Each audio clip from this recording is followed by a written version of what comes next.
Welcome to session 16 of the Law of One. This session is going to be for me very memorable, not only because of the length of the session, but also because of my new guardian angel that was just harvested recently. So let's begin.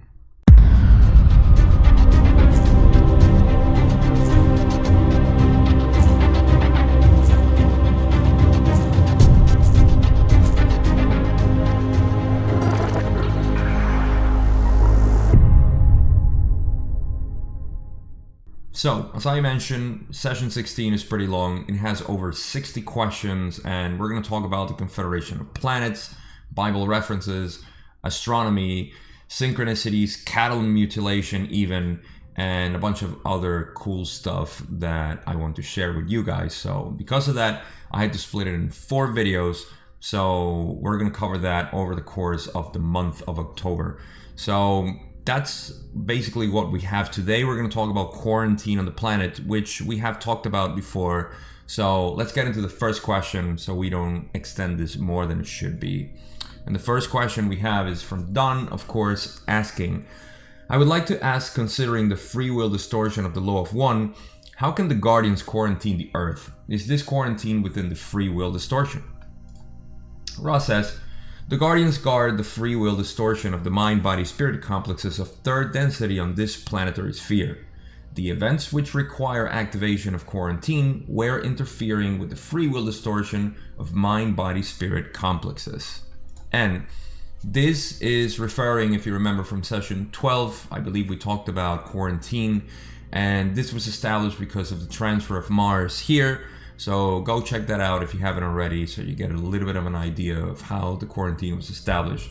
But now we're talking about the free will interference, or the possible free will interference of this mechanism between the Orion group, which we're going to cover next, and the planetary entities here. So let's go on. I may be wrong, but it seems to me that it would be the free will of, say, the Orion group to interfere. How is this balanced against the other concept you just gave? And Ross says, the balancing is from dimension to dimension. The attempts of the so-called crusaders to interfere with free will are acceptable upon the dimension of their understanding. However, the mind-body-spirit complexes of this dimension you call third form a dimension of free will which is not able to, shall we say, recognize in full the distortions towards manipulation. Thus, in order to balance the dimensional variances in vibration, a quarantine was set up. This being a balancing situation whereby the free will of the Orion group is not stopped but given a challenge. Meanwhile, the third density group is not hindered from free choice. And this explains a little bit the reason why the quarantine the planet, it was because of the transfer like we just alluded before. And that quarantine is just set to prevent the access of negative influence into the planet. It's almost like a balancing mechanism that they created because of the transfer, I suppose, which was an interference of free will per se by the Confederation of Planets with a good intention just to save the Mars souls that they incarnated here. So that's where everything is basically setting up the idea of the quarantine itself. One thing that's important to note is that the Orion group actually acts against the free will of people in different ways, but because of the extreme sensitivity that the entities had here, they had to quarantine even more and allow still the Orion group to influence and interfere the free will, but without giving too much away the free choice that the entities of this planet should have had here. So that's basically it. Let's go to the next question. Don says, could these windows that occurred let the Orion group come through once in a while? Does this have anything to do with the free will distortion? Ross says, this is correct. Could you tell me how that works? The closest analogy would be a random number generator within certain limits. What is the source of this random number generator? Is it created by the Guardians to balance their guarding, or is it a source other than the Guardians? And here we go with the full explanation. All sources are one. However, we understand your query. The window phenomenon is an other self phenomenon from the Guardians. It operates from the dimensions beyond space-time in what you may call the area of intelligent energy. Like your cycles, such balancing, such rhythms are as a clock striking. In the case of the windows, no entities have the clock. Therefore, it seems random. It is not random in the dimension which produces this balance. That is why we stated the analogy was within certain limits. This is something a little bit complicated, even for me, and I must confess, the way I understand it, because first is the source of these windows of time that Don is asking, which allow the Orion group to kind of like circumvent the quarantine itself. Those random windows, like Ra said here, are almost like a random number generator because it's operating from a different dimension. What dimension is this? The first time I read it, I thought it was time-space, but I don't believe it's time-space because that's something that Ra talks about a lot, and it does have access, or entities have access to time-space. So as they compare this with the rhythms of the cycles that we run through, and this being the galaxy itself, the planets, the stars, having their own geometry, moving around in space, in the universe, those are almost like laws that have been implemented by the creator itself, but operate under certain parameters that we are not able to see. I'm not sure if Ra knows about it or not, but it seems to me like that's where the mechanism is basically set on. And it creates this random windows by which the Orion group can just open through, say, a portal and come through and break quarantine. Not just the Orion group, but other entities as well. So it's, again, this is kind of fuzzy, for me. So I have to be honest. This is the best explanation I got for this. And I mean, honestly, it sounds a lot like the rhythms, like they say, of the universe itself. And it's something that we don't have access to. And nobody seems to have access to this random number generator of actually just the rhythm by which, this punctures in the quarantine happen. So hope it makes sense. It does make a little bit of sense to me. If you have anything to add, please add it to the comments section, because this is something that it feels a little loose to me even. So let's go on. Don asks, then this window balancing prevents the Guardians from reducing their positive polarization by totally eliminating the Orion contact through shielding. Is this correct? This is partially correct. In effect, the balancing allows an equal amount of positive and negative influx. This balanced by the mind-body-spirit distortions of the social complex. Thus, in your particular planetary sphere, less negative, as you would call it, information or stimulus is necessary than positive due to the somewhat negative orientation of your social complex distortion. Okay, so this is the balancing that naturally happens and what guides, the balance itself. It depends on how much is allowed into the planet as an influence itself. And because we don't want to have a skewed balance, I would say, of positive and negative, this is kind of always measuring how much of an influence we have. And as Ra is saying here, and this is 1981, it's still pretty current, I believe.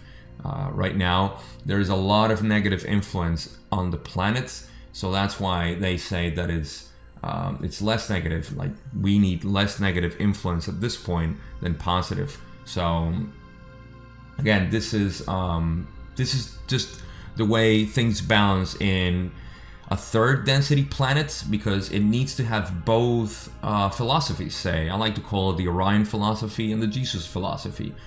Service to others and service to self. That influence, that philosophy needs to be available, but it cannot be too imbalanced. So just people don't have the possibility of choice without looking at the manipulation of others, which is recognizing basically, if you want to polarize towards the negative or the positive. There's no battle there. I mean, it's just a love kind of battle that exists, whether you want to love others or you want to love yourself. And, it's perfectly fine. But it seems that choice is very confusing right now. So we need a little bit more balancing. And, well, another point that they say here, and it's important to mention, is that it depends on our social complex distortion, meaning that what we want also calls upon this energy, whether that be positive or negative. And subconsciously, a lot of people are following this, I like to call it the corporate structure, because it's a hierarchy type of level, that exists within the Orion Group's philosophy. And, it's our calling that basically summons or invokes this energy to be part of the influence of the collective consciousness, if you will. So that's important to keep in mind. Have positive thoughts. Don't think of the negative self or the negative side of the self if you're service to others in that regard. If not, then just keep contributing to the negative energy. I'm not here to judge. So let's go on. Don asks, in this way, total free will is balanced so that the individual may have an equal opportunity to choose service to others or service to self. Is this correct? This is correct, and we just talked about this. This is a minor question further to make an example of this principle. But if the Confederation landed on Earth, they would be taken as gods, breaking the law of free will and thus reducing their polarization towards service to all. I assume that the same thing would happen if the Orion Group landed. How would this affect their polarization towards service to self if they were able to land and become known as gods? Ra explains, in the event of mass landing of the Orion Group, the effect of polarization would be strongly towards an increase in the service to self, precisely the opposite of the former opportunity which you mentioned. Okay, so let me unscramble this right here. Don is asking if, say, the Confederation of Planets landed here, they would be losing a lot of polarization because people would regard them as gods, meaning that they would see them superior. And that is not the philosophy of the positive service to others oriented entities. Why? Because we want to see each other as equal, unity, right? So the Confederation of Planets or any other that would land here, specifically Ra, who did this a while ago and they were regarded as gods, in a way, they lost polarization because of it, trying to help. And this happens over and over again. This is the way they lose polarization, positive. However, as Ra is saying, the negatives do the opposite. If they were to land here and sort of just be seen as gods, then they would be getting a lot of polarization because that's their philosophy. They want to be regarded as gods. They want to be, in their hierarchy. And I mean, the corporate structure that I keep mentioning, which is actually just in religion institutes and education systems and so on. I mean, you can see this in our society all over the place. It's the Orion's philosophy that we live here, not a service to others for sure. So you can see that anybody, a president, a governor, or a Vatican entity or whoever, they love to be regarded as somebody superior. So imagine the Orion Group, receiving this. So this is what actually happens. But the next question is really, really cool. So let's jump into that one too. Don asks, if the Orion Group was able to land, would this increase their polarization? What I'm trying to get at is it better for them to work behind the scenes and get recruits, shall we say, from our planet, the person on our planet going towards service to self, strictly on his own using his free will, or is it just as good for the Orion Group to land upon our planet and demonstrate remarkable powers and get people like that?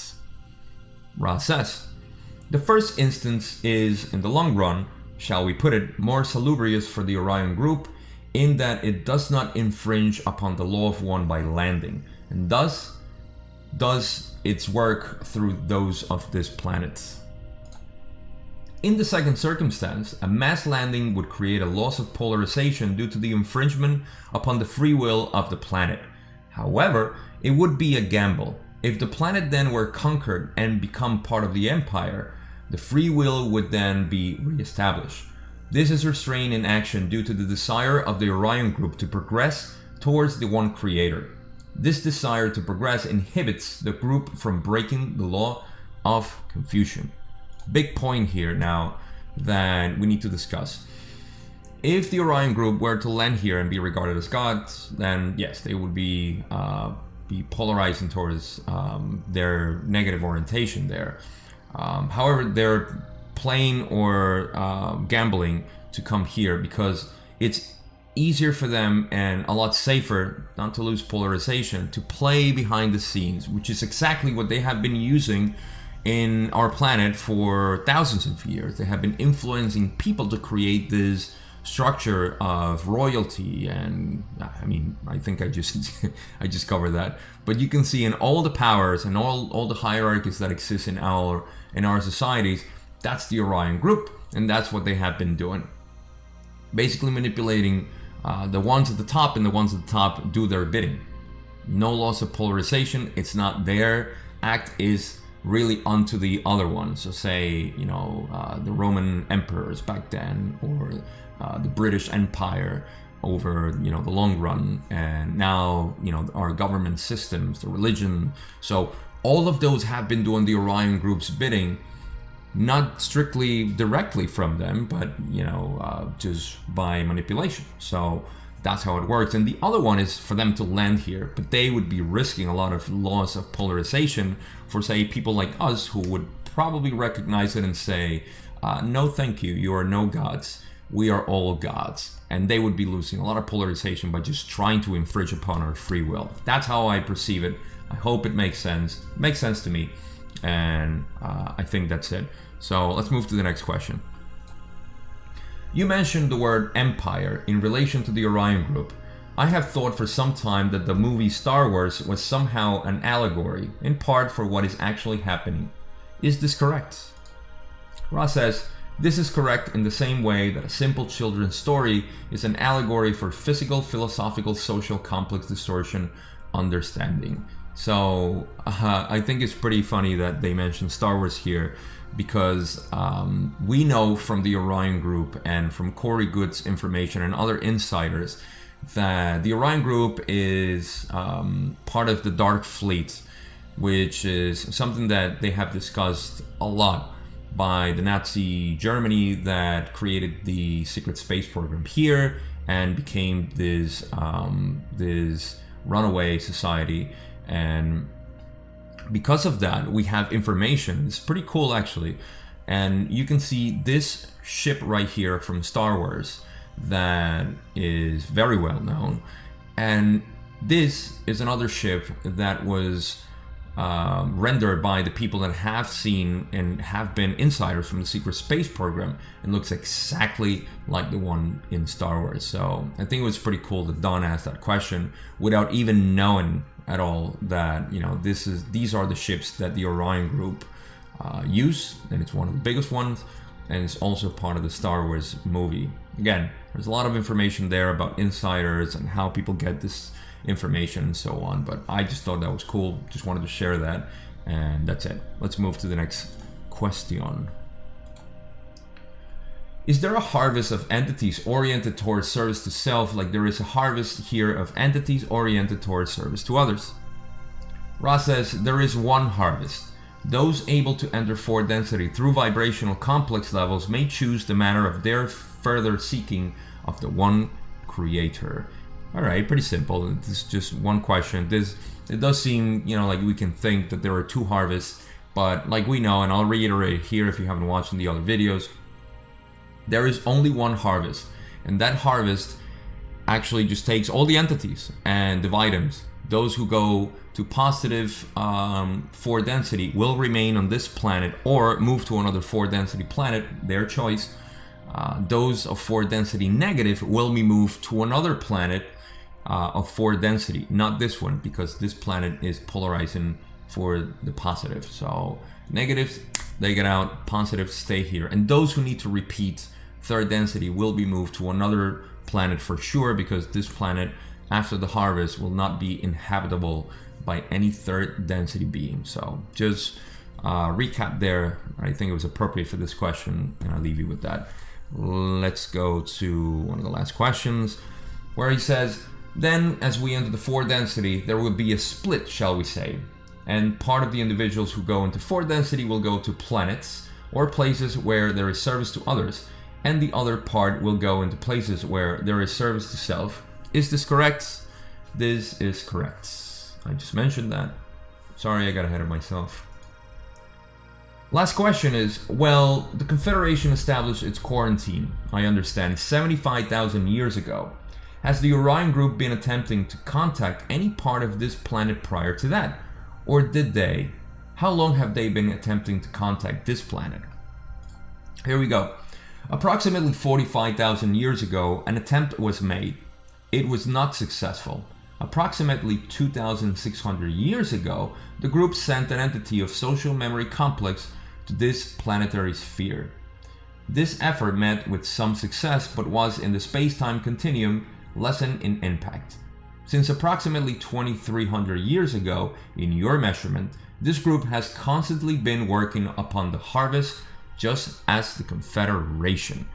This is beautiful to end this video because they are talking about the Orion Group sending an entity which was a social memory complex, actually 3,600 years ago. Let me make the notation here. I put the text as it comes out of the book, but they made a change. I think it's in session 17. They corrected the mistake by 1,000 years. So it wasn't 2,600 years ago, but 3,600 years ago. So the point is that they sent an entity here of social memory complex. And that entity is, spoiler alert, Yahweh. And it's the biblical God that is regarded as the one God, the unnamed, the whole thing. So we're going to touch on that next week when we do part 2. But one thing that is cool to say is that they have been working on the harvest as well. Now, I like to think, and I'll just share this, my thoughts, especially when reading, the opposite side of us. Remember, we don't challenge or battle at all the negative oriented people or entities at any point, even if they are from 5th density. We don't. We send them love. We actually regard them as our lost brothers, and they have been working on this planet to also harvest entities for the negative, as hard as the Confederation of Planets have been doing. So I think it's pretty cool to know just that those entities who we deem negative here are just part of ourselves that have been lost in their seeking of love and the one creator. And it's kind of like said here, that they have been constantly working on this harvest, just like the Confederation. And it kind of puts them both into perspective to know that they are both, looking for that one love that they believe on. One is love for others, the other one is love for self. But in the end, it's just love for the creator, because we are all the same creator in our independent thoughts. And the last thing I'll say to that, for some gratefulness for the negative entities and the Orion Group itself to exist, is that because of them, we can actually polarize even more and accelerate our evolution process, thanks to the societal system that we have and that we so much despise. We just need to see it with love. And I know this is something hard for people to do. It's hard for myself, but I'm in this path and I just wanted to share that. All right, so part 2 of session 16 is going to be about biblical references. I'm not going to go too much ahead of myself. Of course, you can always read the content and the material there, but that's all I got for this quarantine. We talk a little bit about harvest and other little stuff. I hope you enjoyed. Thank you so much for all of you who have been subscribing and liking the video, making comments. Really caters to my heart to know that there's people out there who enjoy not only the Law of One, but just my content in general and my rambling about this. So again, all my love to you. Thank you so much. And I'll see you in part 2 of session 16.